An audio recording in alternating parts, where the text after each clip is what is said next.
I'm joined now by author, and she's also a teacher, Niamh McAnally, author of the book Flares Up, A Story Bigger Than the Atlantic.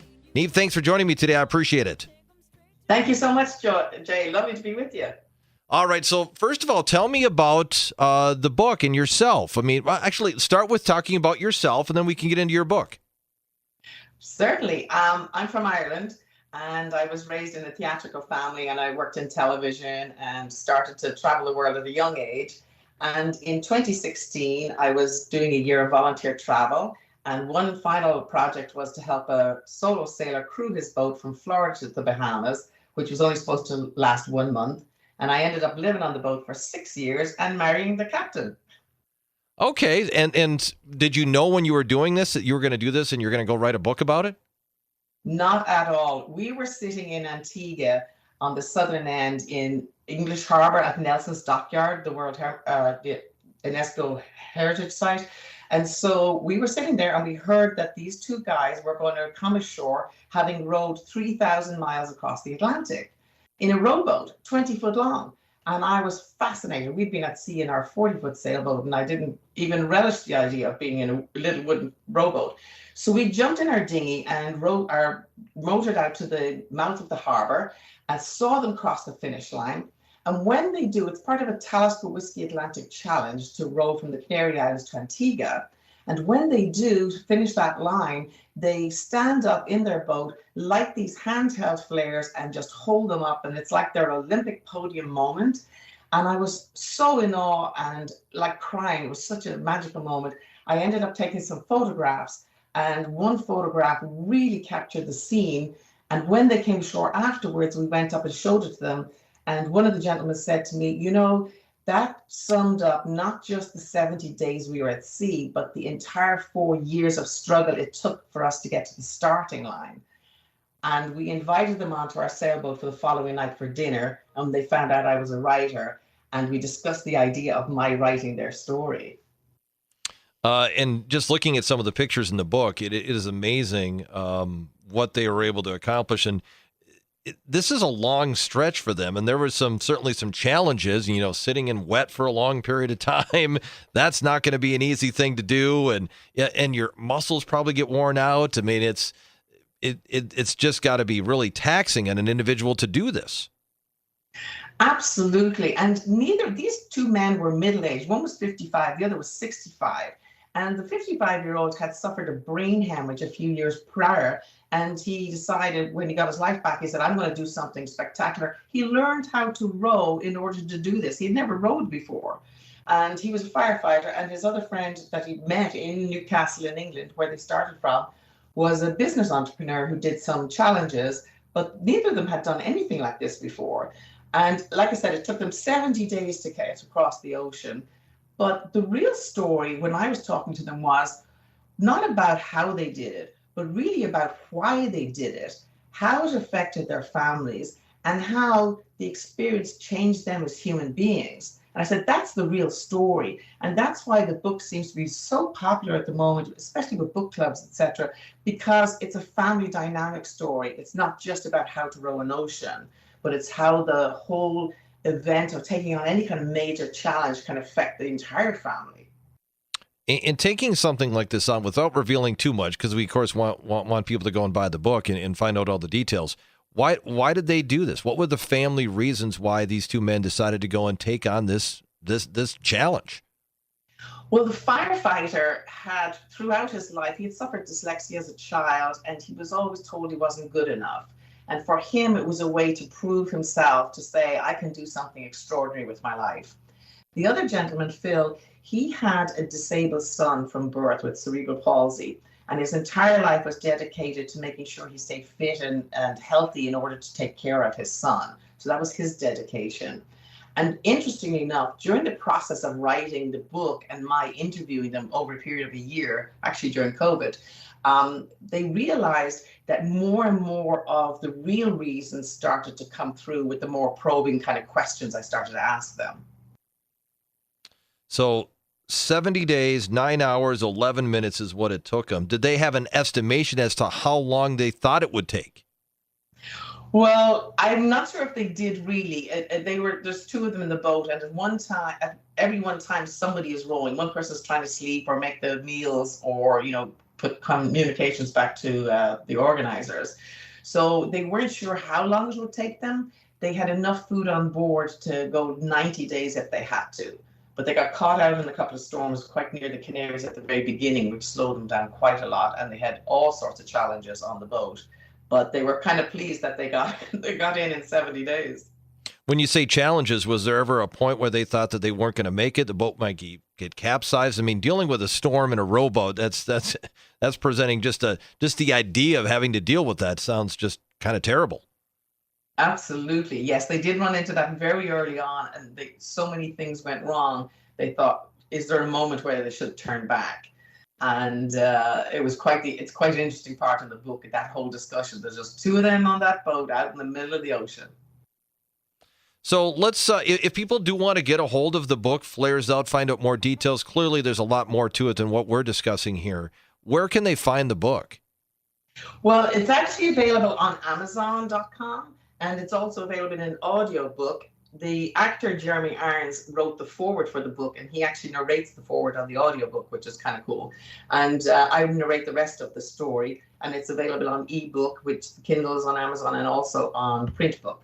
Yeah, Jeremy Irons is a very unique voice. Yeah, exactly. You'll definitely recognize if you're not familiar with the name, when you hear his voice, you'd be like, wow, that's very striking.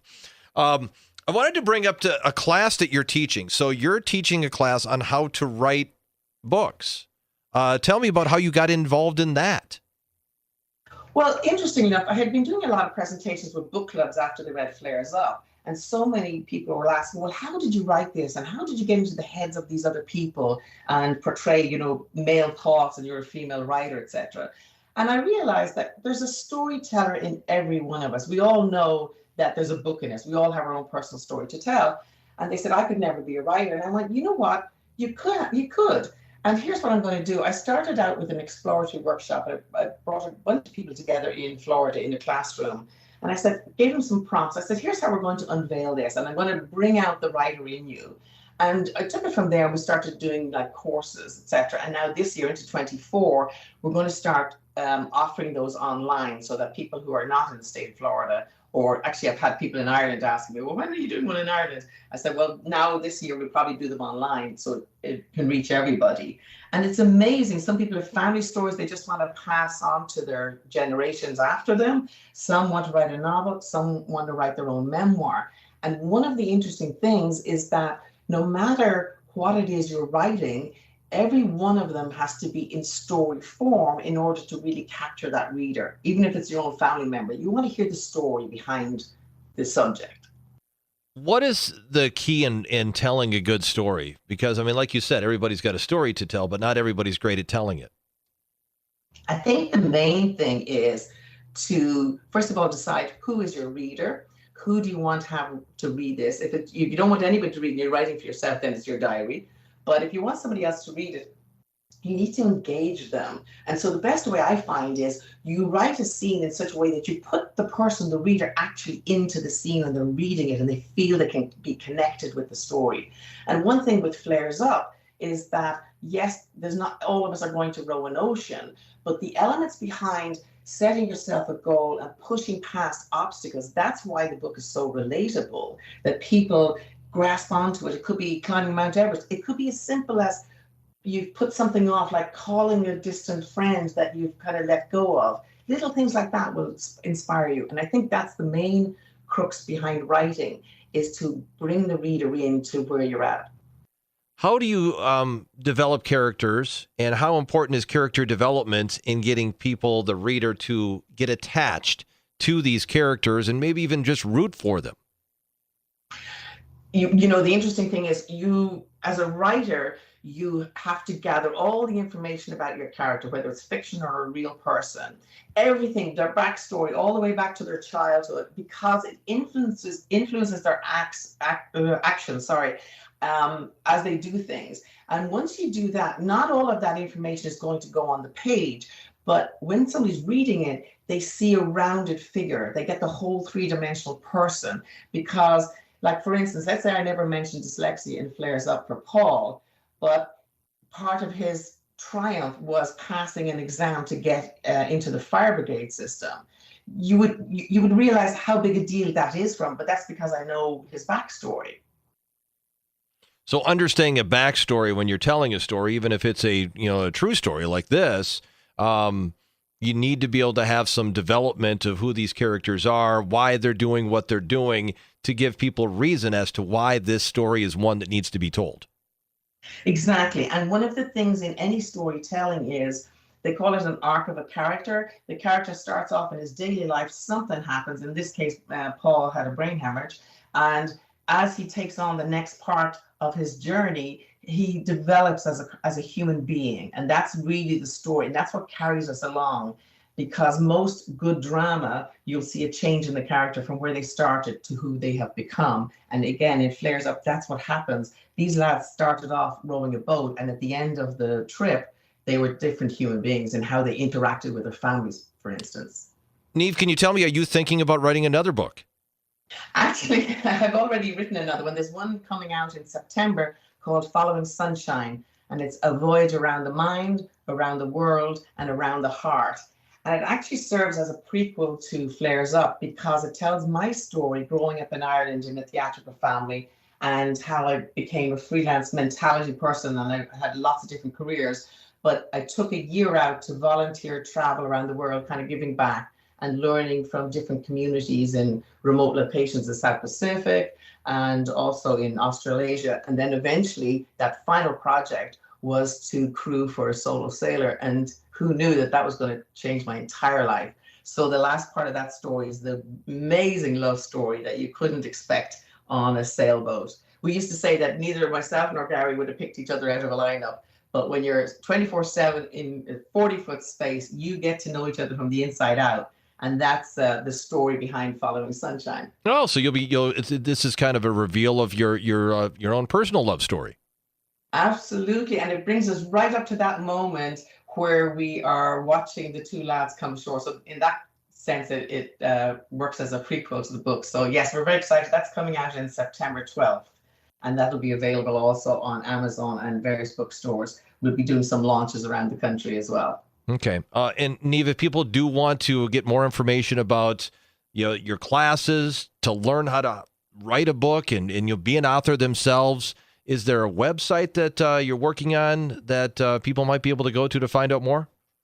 Absolutely. Yes, I have a website called thewriteronthewater.com. And that you can log on there, and there's a place where you can sign up if you want notifications about new online classes coming up or more stories about my books. There's a couple of short stories on there. There's a lot to actually look through. So it's called www.thewriteronthewater.com. Excellent. Niamh, thanks for your time today. Appreciate it, and good luck. Thank you so much, Jay. Lovely to talk to you. Niamh McAnally, author of the book Flares Up. Also, you can go to the website, find out more about maybe you could learn how to write a book. TheWriterOnTheWater.com is the website to find out more.